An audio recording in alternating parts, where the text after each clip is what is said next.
Hi, Mac10 here, and welcome to Diablo 3 Status Update, or what I'm just going to call the show, Status Update. Last time I gave you guys a video with StarCraft 2 footage, which will be the game I mostly use as the background imagery, because that's a game I play constantly and have lots of replays from and watch pros play, yada yada yada. But I'm going to start doing a video every week like this called Diablo 3 Status Update, or Status Update with a date next to it. Hopefully one a week. If there's demand, it will be bi-weekly, and I'm just going to talk about what's going on in Diablo 3, and specifically right now we're going to spend a lot of time talking about the release date, because the release date is something that we're all concerned with, blah blah blah blah blah. But for right now, if you want to know more about the release date, you really need to check out my other video, because there's not too much to talk about. It's still slated for the second quarter, which means April, May, June. It's going to fall somewhere in there. Well, you probably, if you don't hear a release date by mid-May, you're probably going to see it push back again, just because Blizzard generally likes about 60 days, give or take, before they release a game. But anyway, moving on to what we got on the Battle.net website this week, we virtually have nothing. We got You Will Die, We Promise, a little video talking about how hard the game's actually going to be when it's not in a beta, a new wallpaper, great new wallpaper, and a Valentine's Day card. Sweet, terrific, awesome, line them up, this is doing great. However, if you go on the forums, they're flooded, and there's lots and lots and lots of beta keys being handed out. People are suddenly becoming more interested in the game. They're working hard behind the scenes. They need to get this game out. This game was playable and polished when the beta came into play. They wanted to release it in 2011, and they're feeling the pressure, and they need to get it out there.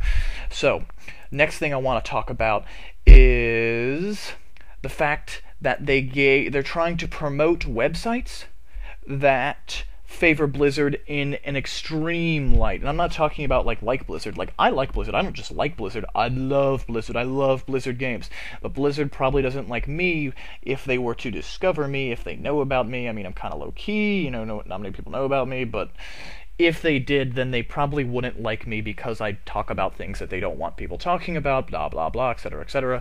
But the thing is, Inc. Gamers, which is, in my eyes, in my mind, a very mainstream Diablo website, didn't get beta keys, and they gave out thousands of beta keys in the last week. They gave out like D3 Sanctuary, a website that had no forum posts. It had nothing. It had fucking nothing. It was just it was a catalog of blue posts that you could go find on the Blizzard forums. If they were edited on the forums, they shot an email to D3 Sank. D3 Sank would edit them there. It was the least controversial, fluffed up thing you could possibly imagine. Nobody looked at it, and now they have 3,000 people following them on Facebook or Twitter. Upwards of 3,000 people at last I checked. And it's just climbing because they got 450 beta keys. You have no one that looks at your website and 450 beta keys, and suddenly overnight you have a flood of traffic. And for D3 Sank, this is a great thing. This is a great thing for them, because now they can take this, and if they can produce meaningful content and catalog it, then they have the traffic already. People know they exist. So that's a good thing for them. But all in all, that's ridiculous. 450 keys to a website that nobody has heard of. There's no excuse for that. That's crazy. So, the next thing, before I move on, I just want to say that the fact that Inc. Gamers, which is a huge hub of Diablo information, didn't get any, and D3 Sank and loads of other websites that virtually no one had heard of got bombarded with beta keys, it's Blizzard starting to take control of what information their fan sites say of them in a more direct way than ever before, and it's a little unnerving. I'll just say it's a little unnerving to me. But I'm not too surprised, just because of, they're a business and they have business interests, but that just seems extreme to me. That just seems really extreme. Moving on to the next thing, and this is the biggest thing, the real money auction house was changed. If you go on Blizzard's website, there's nothing about this, nothing at all, except in the forums. You go to the forums, there's a blue thread in the general discussion of Diablo 3, beta auction house changes incoming.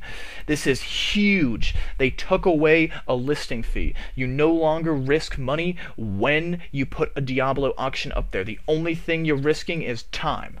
the time it takes for it to sell, because you can only have 10 auctions listed. So, which is a new change they just put in, by the way, along with this, or are putting in along with this. And what this means is the whole Korean real money auction house thing can possibly come back. Things that they couldn't do before, they can now do.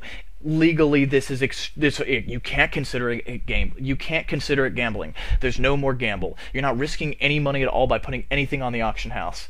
And the reason that they have a limit of 10 slots per account on the auction house is because they want those auctions to sell, because they raised the successful fee to $1.25.